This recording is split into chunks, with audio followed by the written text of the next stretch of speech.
fait le choix de produire et de co-construire finalement ce guide avec des adhérents des CFDT venant du public, du privé, donc avec une grande diversité de situations où les gens nous ont d'abord parlé de leur travail, de leur pratique professionnelle, comment manager, on va dire un peu en conformité ou en cohérence, on va dire plutôt, par rapport à ses propres valeurs, et y compris les valeurs qui fondent un engagement syndical. Est-ce que mes pratiques professionnelles, avec mes collègues, avec mes collaborateurs, est-ce qu'elles sont cohérentes finalement avec des valeurs,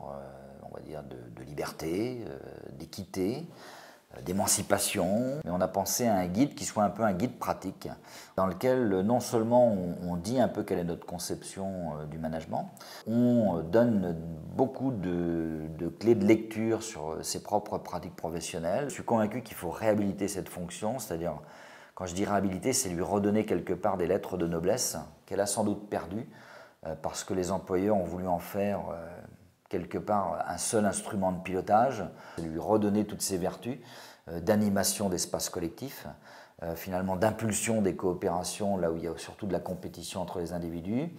retrouver quelque part les vertus de la performance collective. On est aussi sur une analyse critique d'un modèle de pilotage, modèle de management, modèle de gestion, mais en même temps on est aussi force de proposition. Il faut repartir des compétences, il faut repartir des collectifs de travail, et donc de ceux qui les organisent, de ceux qui les animent. Il faut repartir de ces situations et de ces réalités-là pour repenser aussi le management, mais par le bas, et pas simplement par le haut. Donc il me semble important finalement d'inverser définitivement cette tendance et de propager, d'impulser, on va dire, des idées un peu différenciées, mais surtout respectueuses des personnes et respectueuses des collectifs de travail.